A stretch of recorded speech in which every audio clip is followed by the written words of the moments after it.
In this video, I want to talk about the 3 biggest problems with the Dreaming City weapons because it just makes me miss the menagerie so much more. Until these problems are solved, you're kind of just wasting your time going for these weapons at all. Seriously, your time is more valuable than this.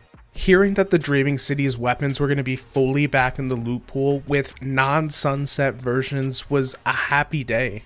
The weapons and armor are some of the most well designed in Destiny 2 ever. For months and months, we lived, breathed, and loved the menagerie because it was the first time we could really farm for these incredible weapons. But times have changed. It's been 2 years.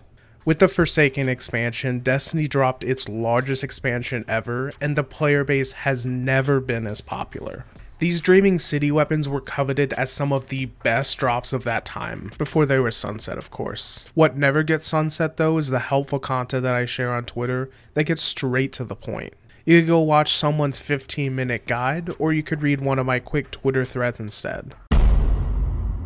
The first problem is an outdated loot system. Forsaken released on September 4th of 2018. Over 1,000 days have passed by since then. Destiny 2 was a completely different game back then. Bungie itself was an entirely different company. Deej was still the community manager. Riven's curse froze everything in the Dreaming City in time, including this outdated loot system. No one missed this system, and you probably even forgot about it.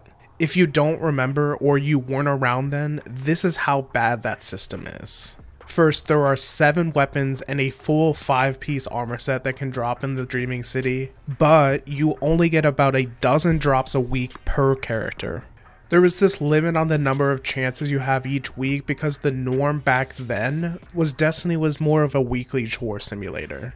You had a list of activities that you could do once, and you'd scratch them off until the following week. I put together a list of those activities in a tweet linked in the description below if you want to try your luck.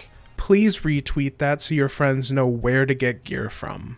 For everyone that still doesn't understand yet how bad of a system this is compared to what we have now, think about it like this. You have about a dozen chances a week to get a weapon instead of a piece of armor. We don't want low stat armor to drop, and you can always just transmog the look anyway. Out of those dozen chances you have, you need to hope you get the weapon you want instead of a weapon you don't want. If all you want is a Twilight Oath, you could just get every other weapon to drop, or you could get no weapons and just armor. This is a massive roadblock in the way before you get to the loot system that we have now. This system is completely outdated and has been entirely abandoned everywhere else in the game. The Dreaming City really needed to be updated to modern content standards. You should be able to target farm the specific drop you want so you're only fighting against RNG on the roll. You should be able to farm as much as you want for drops without a weekly cap telling you to come back a week to try again. That's how we were able to get these weapons in the first place. The reason why so many players were able to get god rolls of these weapons, you could just run the menagerie, slot in the right combo in your chalice, and then pop out the exact weapon you want. Then you just rinse and repeat until you get that perfect roll. At the very least now, the Blind Well should be like the Altars of Sorrow on the Moon, where you can farm for a different weapon every day for as long as you want. Not only is the loot system in the Dreaming City outdated, but it looks like the drops are bugged too. It was hard to tell at first if the 3 new weapons were unable to drop or if everyone was just really unlucky because of how bad the loot system is.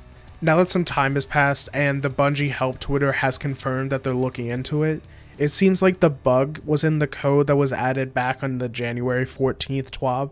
In that TWAB they talked about what this would look like. They said, to get more specific around the actual experience, activities where reissues are required will be heavily weighted towards reissued gear over capped gear, though the exact weighting and mechanisms may differ. Now pay attention to this last sentence because I think this is where the bug is. For example, in the Dreaming City, if you already obtained an infusion capped weapon, it will not drop for you again.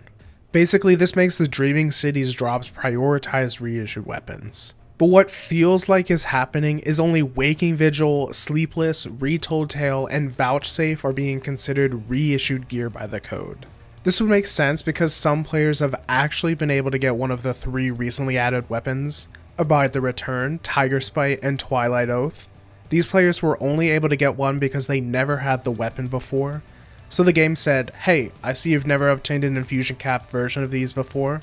I'll let these drop for you. So if you're like me trying to get a Vorpal weapon Twilight Oath, you have no shot if you've already obtained a Twilight Oath. Not until this gets fixed. Again, the Bungie Help Twitter did post that they're looking into this, but I have a feeling it won't be fixed until the launch of the next season. There's about 200 non-sunset legendary weapons that you can use at this very moment. Really ask yourself, are the Dreaming City weapons gonna unseat the god rolls you already have? Are you gonna use your limited free time in the Dreaming City? Or are you gonna use it in any other activity that's more rewarding? For me personally, I don't think so. There's just so many weapons for anyone to go chase right now.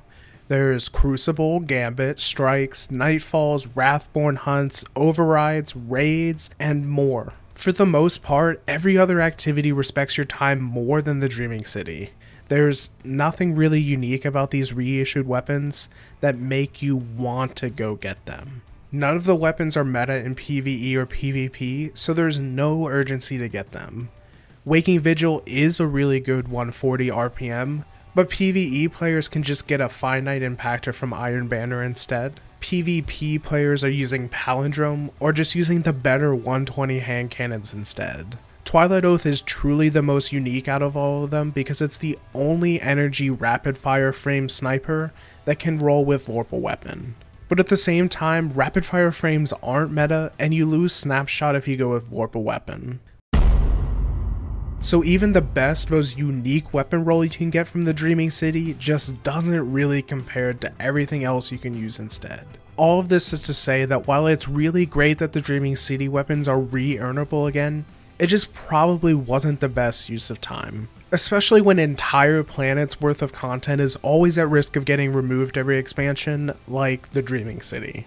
What we should take away from this video is we should be happy to see Bungie taking and acting on player feedback.